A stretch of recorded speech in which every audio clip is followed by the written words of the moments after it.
Dalam bidang kebudayaan, di sini pada masa kedatangan Islam di bidang kebudayaan ditandai oleh keadaan masyarakat yang sangat tidak berbudaya. Ya. Di sini ditandai oleh keadaan masyarakat yang semata-mata mengikuti nafsu syahwat dan nafsu duniawi. Mereka gemar melakukan mabuk-mabukan, poya-poya, ya, mengadakan kejahatan seksual, berjudi dan sebagainya. Mereka tenggelam dalam dosa dan maksiat. Jadi ketika Islam belum datang pada kehidupan sosial masyarakat pada saat itu, kehidupan budaya masyarakat itu masih amat liar dan hanya mengandalkan nafsu birahi. Sehingga di situ tergambar betapa rusaknya tatanan kebudayaan masyarakat. Jadi dari sejak kelahirannya Islam sudah memiliki komitmen dan respon yang tinggi untuk ikut serta terlibat dalam memecahkan berbagai masalah tersebut di atas. Masalah sosial, masalah budaya, masalah ekonomi, masalah politik, ya, dan sebagainya. Pertama di sini dalam bidang sosial, Islam memperkenalkan ajaran yang bersifat egaliter, persamaan derajat. Tidak ada kasta, egaliter. Sebab derajat yang paling tinggi di dalam Islam itu sendiri hanya orang-orang yang bertakwa. Bukan karena hartanya banyak, bukan karena kedudukannya tinggi, bukan karena kecakapannya, tetapi derajat manusia yang tertinggi adalah karena ketakwaannya. Jadi egaliter dalam bidang sosial, kesamaan derajat, bukan karena laki-laki lebih tinggi derajatnya dari perempuan, bukan hanya raja derajatnya lebih tinggi dari rakyatnya. Tidak. Di situ kesamaan derajat.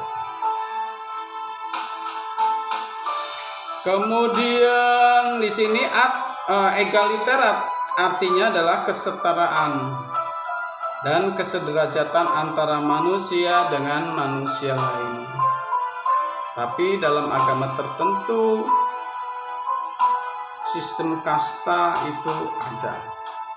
Tapi dalam Islam di sini menganut asas egaliter, kesamaan derajat. Manusia bukan hanya dilihat dari segi kedudukan, hartanya, ataupun dari kecakapannya, tetapi adalah dari ketakwaannya. Kemudian dalam bidang sosial lainnya, di sini selain itu ajaran Islam tentang aspek sosial ini menekankan adanya kesetaraan gender antara laki-laki dan perempuan. Jadi di sini tidak melihat fisik, kesetaraan gender antara laki-laki dan perempuan, tetapi Allah Subhanahu wa taala sudah menggariskan peran-peran daripada gender. Jelas di sini mereka masing-masing memiliki peran penting untuk melengkapi kehidupan ini, untuk melengkapi. Kaum wanita dalam Islam memiliki kesamaan kesempatan dan peluang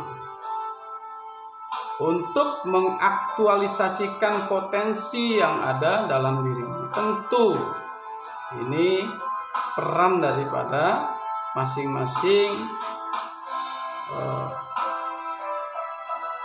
ada yang berbeda, tetapi tidak mengurangi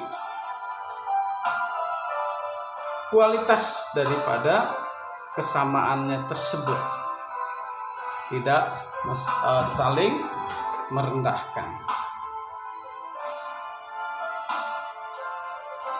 Ajaran Islam dalam bidang sosial seperti inilah yang dibawa oleh Nabi Muhammad SAW, yaitu ajaran yang bersifat egaliter, toleransi, persaudaraan, tolong menolong. Karena dalam masa ketika Rasul memimpin umatnya di Madinah itu, kondisi masyarakat Islam masih sebagai minoritas. Tapi di situ Rasul mengadakan perjanjian-perjanjian yang diabadikan dalam Piagam Madinah. Jadi di sini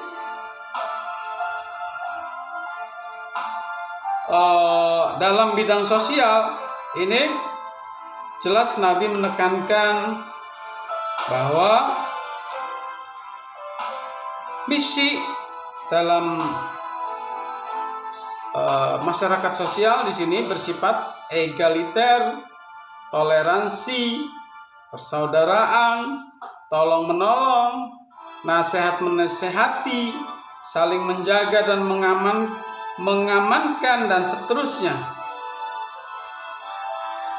Karena aspek sosial dalam ajaran Islam ini demikian penting, sehingga harus dilakukan secara lintas agama, budaya, bangsa, negara, dan sebagainya. Untuk itulah Al-Quran membolehkan orang-orang mukmin menjalin hubungan kerjasama dengan orang-orang yang memiliki akidah yang berbeda dalam hal jual beli, dalam hal kemasyarakatan, sosial kemasyarakatan. Ini sebagai tanda bahwa Islam tidak menutup diri, Islam tidak menyekatkan diri dalam kotak-kotak, tapi dibolehkan dalam hal urusan muamalah untuk saling